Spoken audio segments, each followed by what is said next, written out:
Hey, what's up YouTube? This is silvervisionfan91 here today, doing a quick video today requested by silvervisionfan91, and it's a review of SummerSlam 2006. I was going to do a WrestleMania 27 pay-per-view review. Unfortunately, I couldn't upload the PowerPoint on YouTube. I did put it on my channel, my review of the show, and let me know, guys, please, how you actually upload PowerPoints on YouTube, because I want to do them for pay-per-view reviews and predictions, thanks. Okay, SummerSlam 2006. Pretty solid pay-per-view here. Not one of the best SummerSlams ever. There's not really much historic stuff happened with this pay-per-view, really. But it still was a pretty good pay-per-view. Oh yeah, here's our disc cover on the back. Alright. Kicking off the show was Rey Mysterio taking on Chavo Guerrero. Good way to kick the show off, but not as a match. As a storyline it was, because of a feud that was going on between these two guys. It was a big feud about Rey Mysterio. Well, Chavo thought Rey was living over the shadow of the late great Eddie Guerrero. Of course, rest in peace to Eddie Guerrero. And the match just should have been known as qualifications, really, when you think about it, because of how much these two hate each other at that current time. Unfortunately, it wasn't a no DQ match. They just made it a simple match. Now, you would think to yourself we see a lot of high-flying action, but we only saw a bit of that at the beginning. There wasn't really all that much high-flying stuff, which kind of sucked, in my opinion. It's a good match overall, so I'll give it like 2 stars from 3 quarters, but it wasn't anything special, and it wasn't really the best way to kick the show off. Kim Booker and Queen Charmel in the locker room, they're making a deal with Edge and Lita that if either of them lost their championships, if Booker T lost his and Edge didn't, he would have to be Edge's slave the next night on Raw, and if Edge lost his, he would have to kiss Kim Booker's feet on SmackDown. ECW World Championship match, The Big Show versus Sabu in an Extreme Rules match. Good match between these two superstars. This probably should have kicked off the show, I thought. Saw quite a few weapons, tables, saw 3 tables, which was pretty cool, some good chair shots. Not many weapons though for an Extreme Rules match, but we saw 3 tables, so that's pretty good.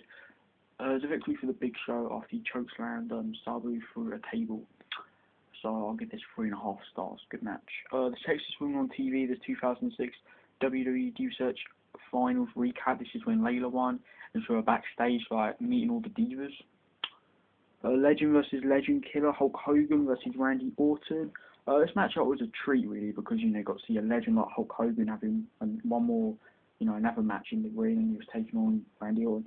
Now, I know a lot of people weren't happy about this match because of Hogan actually won, but then again, when you think about it, when you think how big Hulk Hogan is of a legend, you wouldn't have him really lose to someone like how big Randy Orton was back then. He'd only been a 1-time world champion back then. I mean, like now, you probably would think to yourself, yeah, Orton could beat Hogan easily. Maybe not easily, but, you know, back then you kind of think to yourself, you know, it's a one-off match for Hogan. You can always tell that Hogan was going to win, can you?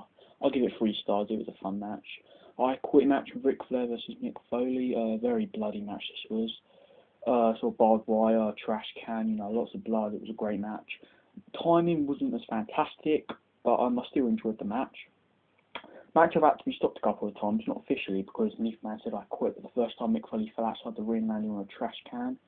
Second time I think he was just landing in the ring, it was really bloody, and then, you know, the bell went, but still no one said I quit, and Ric Flair was not letting it be, so he ended up making Foley say I quit. When Melina came out to help Foley, who was Foley's like good friend, and Flair was gonna hit Melina with the barbed wire, and that would make Mick say I quit. This match was bloody, though. It was an awesome match. I'll give it 4 stars and a quarter. Great match. Match of the night. Mr. McMahon and Shane McMahon in Mr. McMahon's office. Basically just talking about that match later on with DX, and they talk about Umaga as well. Next up, sorry, it's a little bit dark here.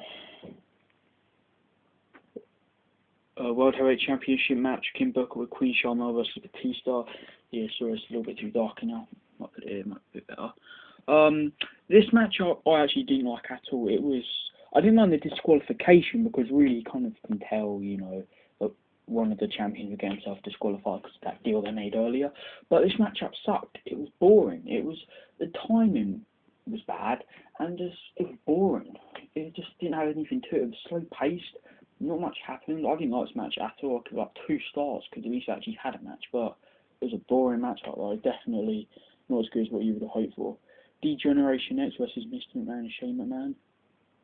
McMahon did pretty much everything they could to make sure they would win. They had like loads of guys kind of helping them first, like Big Show, Fit Finlay, Kennedy, William Regal. Big Show chokeslammed Triple H through the announce table, and that would leave the McMahon to take out Shawn. And then Shawn kind of got back into the match, and then Triple H came in. The ref was taken out, I think, and then Shane would go for coast to coast, and Shawn would counter in the air and hit Sweet Chin music. That was awesome, absolutely incredible, and they would pick up the victory. I'll give it 3 stars in the core. It was fun, but it wasn't really good. It just shouldn't really been on here, on SummerSlam, but it still was good. WWE Championship match. David Lee versus John Cena. They've had so many battles that they all tend to be the same. It's good, but it just wasn't as fun and fantastic as what you'd think. It was in Cena's hometown, West Newbury, Massachusetts. Or, yeah, good matchup. I'll give it 3 stars and 3/4, but you know they all tend to be the same, don't they? You know, but it still was good. Stipulation was if Edge got himself disqualified, he would lose the title. In the end, he had to use the brass knucks, and the ref was distracted by Lita to win. You know, typical Edge way to win the match, but it was a good match. Yeah, 3/4. So I'll give this pay-per-view overall 7.25 out of 10. Not one of the best SummerSlams ever, but not one of the worst.